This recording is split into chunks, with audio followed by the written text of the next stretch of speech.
আমাকে শীঘ্রই মুখ্য দ্বারে পৌঁছতে হবে, অন্যথা দেবরাজ যদি অন্য কোথাও চলে যায় তাহলে।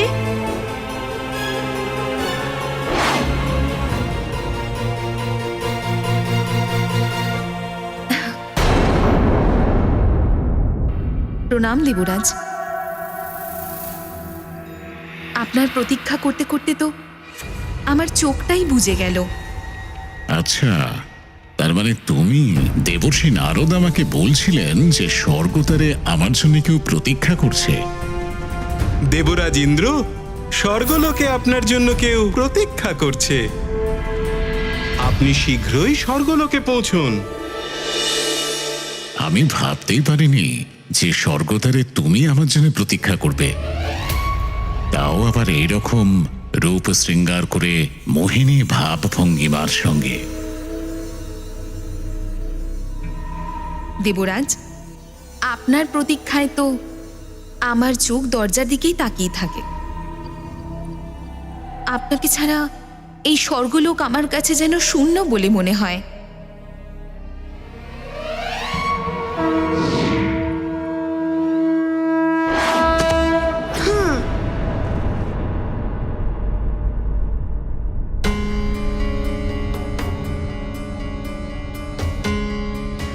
এখানে তো দেবরাজকে দেখতেই পাচ্ছি না।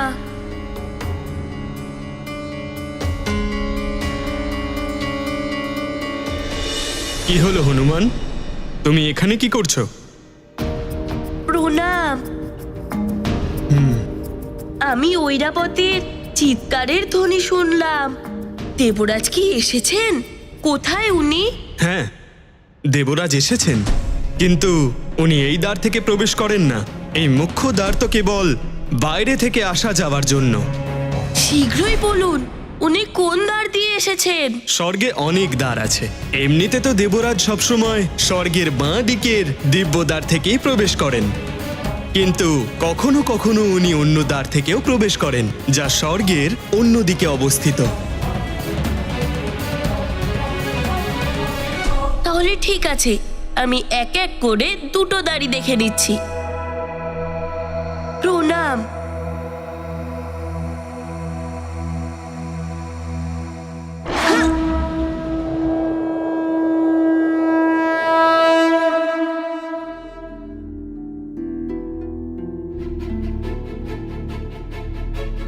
দেবরাজ, যখন থেকে নবগ্রহের অবস্থা খারাপ হয়েছে আপনি খুব উদ্বেগের মধ্যে দিয়ে যাচ্ছেন। একটা মুহূর্তের জন্যেও বিশ্রাম নেননি আপনি। এখন যখন সবকিছু ঠিক হয়ে গেছে, আমি নন্দনকাননে এক বিশেষ নৃত্যের আয়োজন করেছি। এতে আপনার ক্লান্ত মন প্রফুল্ল হয়ে উঠবে।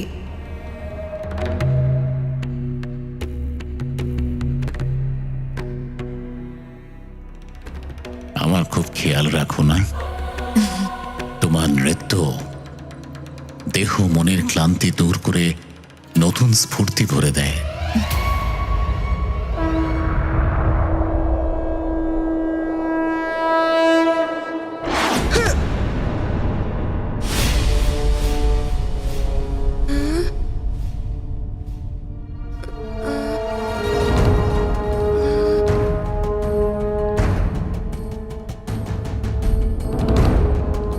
এই দিব্য দ্বারে তো কেউই নেই।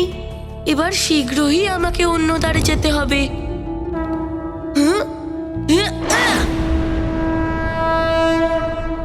তাহলে চলো নন্দনকাননে।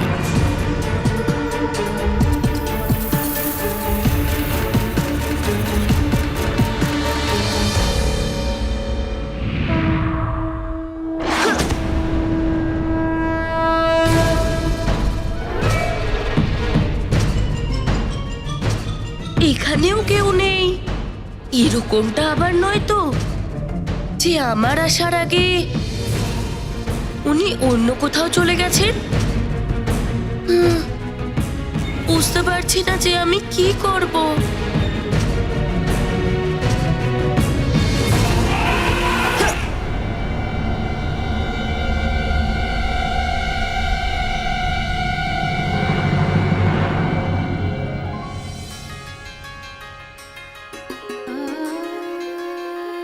ঐরাবত, গজরাজ, ঐরাবত!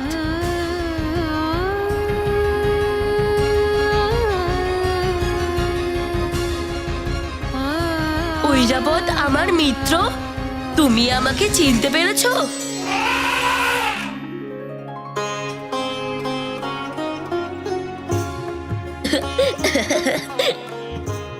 ঐরাবত মিত্র, আমি এখানে স্বর্গে আমার মাকে ফিরিয়ে নিয়ে যেতে এসেছি, কিন্তু দেবরাজের অনুমতি ছাড়া আমি ওনাকে নিয়ে যেতে পারবো না।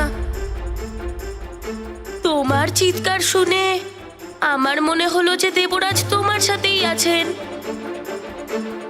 ঐরাবত, এখানকার নিয়ম তো খুবই কঠিন, আমাকে মায়ের কাছে থাকতেই দিচ্ছে না।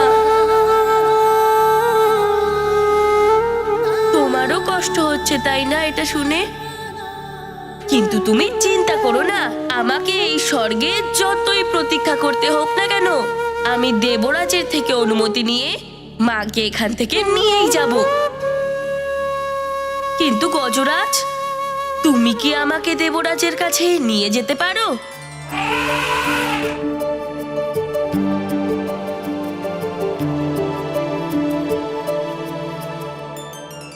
সুরের উপরে বসবো নাকি পিঠের উপরে?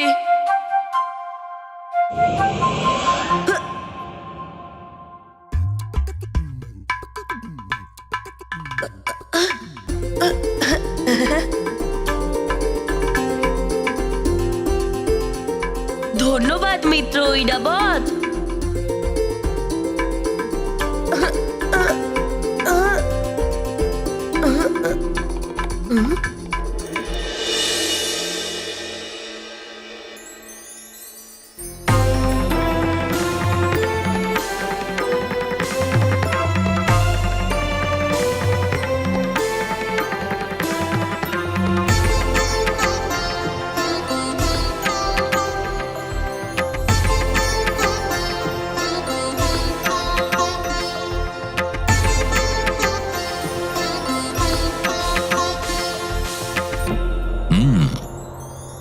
মনে হচ্ছে সত্যি তুমি আমার জন্য বিশেষ নৃত্যের আয়োজন করেছো।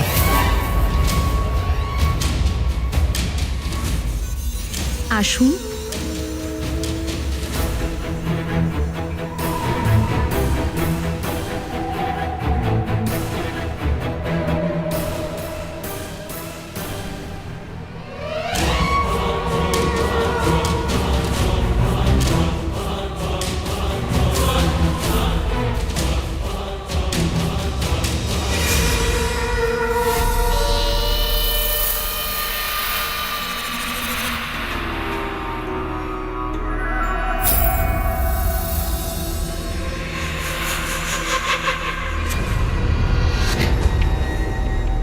এই নৃত্য তো অবশ্যই হবে দেবরাজ, কিন্তু এই বিশেষ নৃত্যর মধ্যে যাতে কোনো বাধা না আসে সেরকম ব্যবস্থা করতে হবে আপনাকে।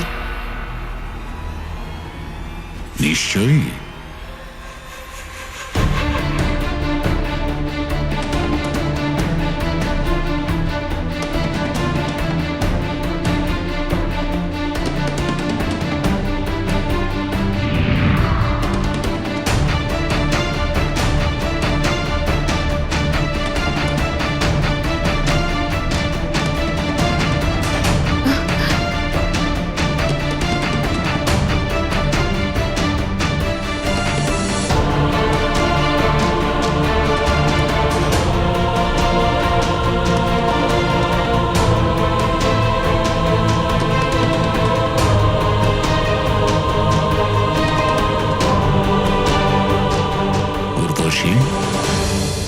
তুমি যা চেয়েছ আমি তাই করে দিয়েছি।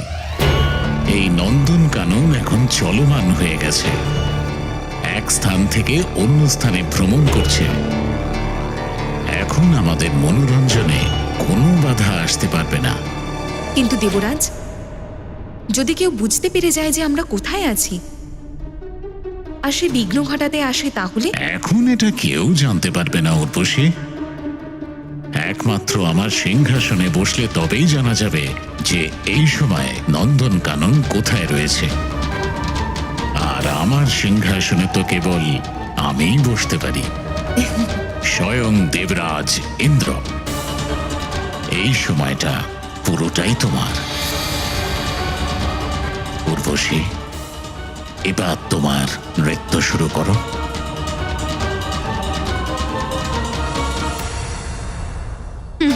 এবার আর হনুমান এখানে আসতে পারবে না। আমি ইন্দ্র দেবতাকে আমার নৃত্য আর মোহের সঙ্গে এমন ভাবে বেঁধে রাখবো যে 5 দিন কিভাবে পার হয়ে যাবে বোঝাই যাবে না।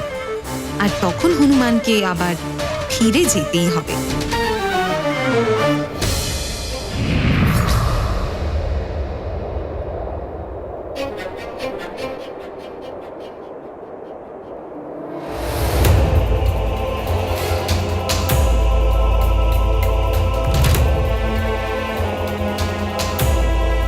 সূর্যদেব তো অস্ত যেতে চলেছে আর চন্দ্রদেব তো উদয় হতে চলেছে। কি করব? মিত্র ঐরাবত, তাড়াতাড়ি চলো না। যদি তৃতীয় দিনও বেরিয়ে যায় তাহলে মাত্র 3টে দিনই বাঁচবে। কিন্তু আমাকে মাকে নিয়ে যাওয়ার জন্য ওনার অনুমতিও চাই। যতক্ষণ তুমি আমার সাথে আছো আমার আশা আছে যে যখন তুমি আছো তখন দেবরাজ ইন্দ্রের সাথে আমার তাড়াতাড়ি দেখা হবে।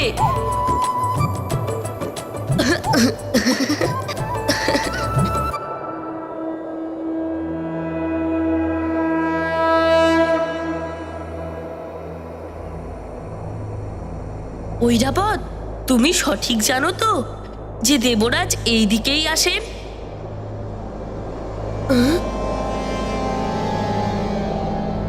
কিন্তু এখানে তো কিছু দেখতেই পাচ্ছি না।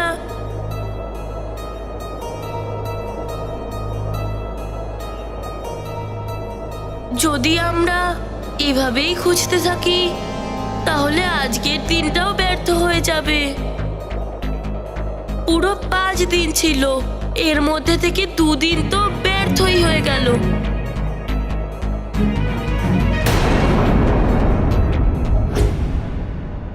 কি হলো ঐরাবত মিত্র, দাঁড়িয়ে গেলে কেন? আপনি কি বলতে পারেন যে দেবরাজ ইন্দ্র কোথায় আছেন? দেবরাজ এখন যে স্থানে রয়েছেন সেটা সর্বদা চলমান। দেবরাজের ইচ্ছে অনুসারে নিজ স্থান পরিবর্তন করতে থাকে। তুমি ওনার কাছে পৌঁছতে পারবে না। যদি ওনার কাছে পৌঁছতে চাও তাহলে রাজভবনে চলে যাও। উনি যখনই স্বর্গে ফেরেন একবার রাজভবন অবশ্যই যান।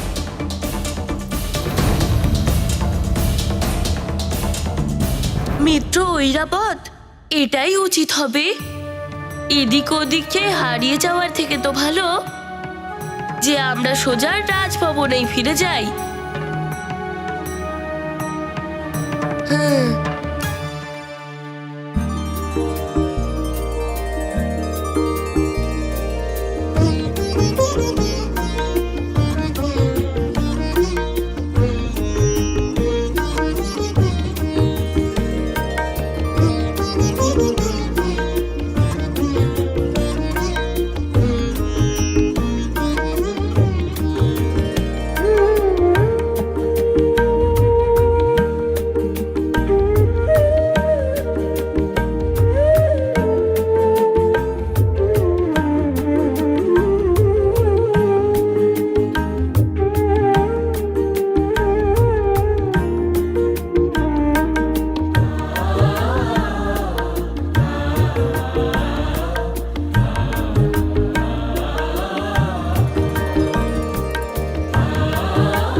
পৃথিবীবাসী বানর আমাকে জয়ন্তকে সংস্কারের শিক্ষা দিচ্ছিল, যে হলো দেবরাজ ইন্দ্রের পুত্র। আর ভবিষ্যতে সমস্ত দেবতার রাজা আমি, এই জয়ন্ত। এইবার এই বানরকে আমি উচিত শিক্ষা দেব।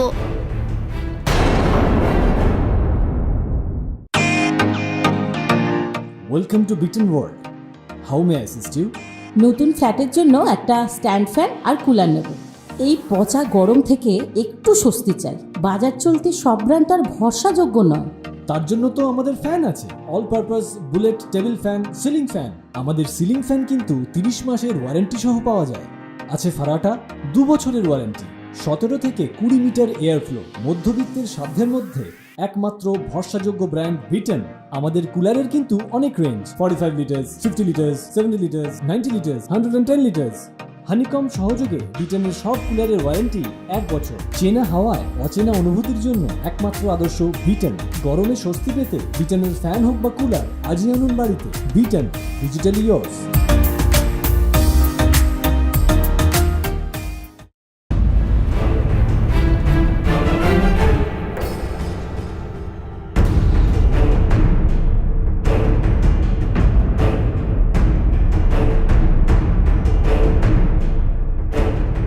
ঐরাবত, দাঁড়াও। জয়ন্ত দাদা, দেবরাজ কি এসেছেন?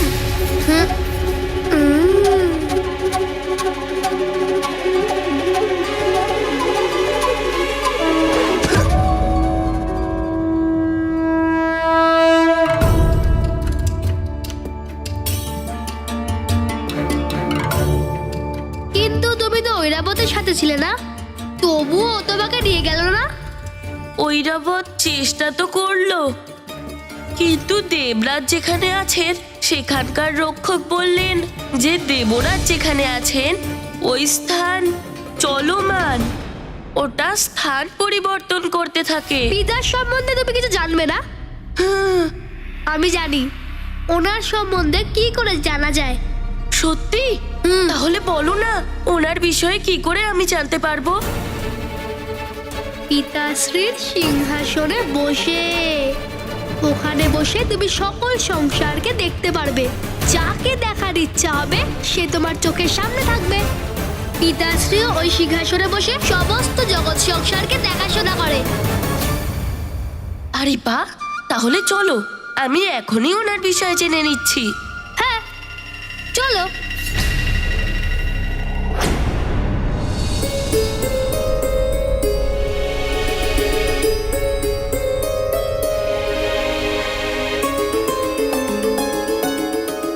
আমার অবিলম্বে ওনার কাছে যাওয়া উচিত।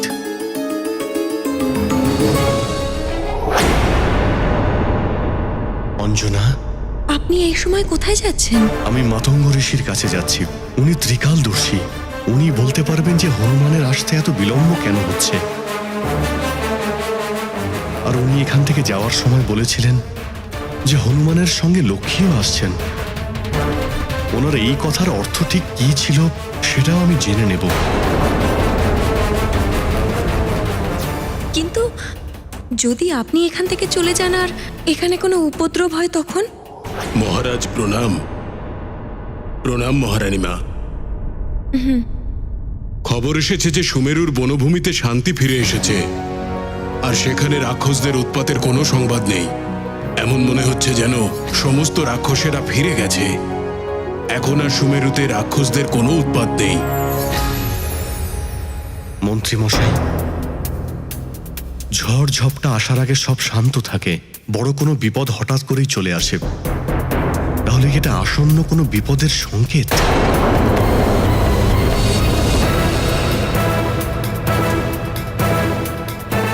যাই হোক না কেন, আমার সব প্রশ্নের উত্তর মাতঙ্গ ঋষি দিতে পারবেন। আমাকে এখনই ওনার সঙ্গে দেখা করতে যেতে হবে।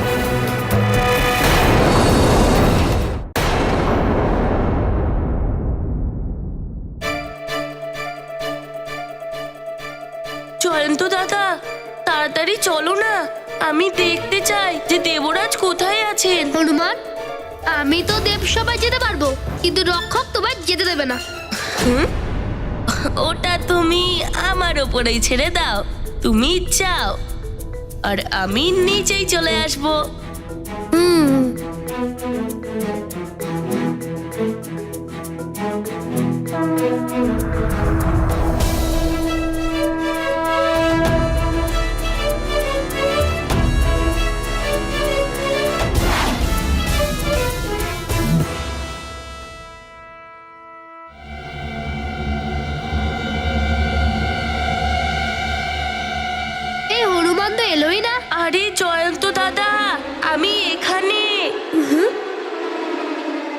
আরে এখানে সিংহাসনের সামনে। হুম?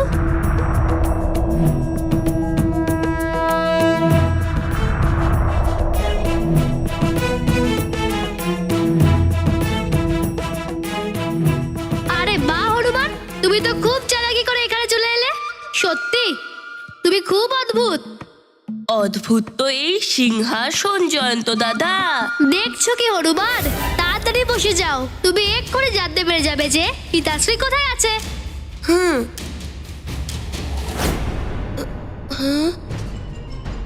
এরকমটা আবার নয় তো যে দেবরাজের সিংহাসনে ওনার অনুমতি ছাড়া বসে আমি কোনো অনুচিত কাজ করছি।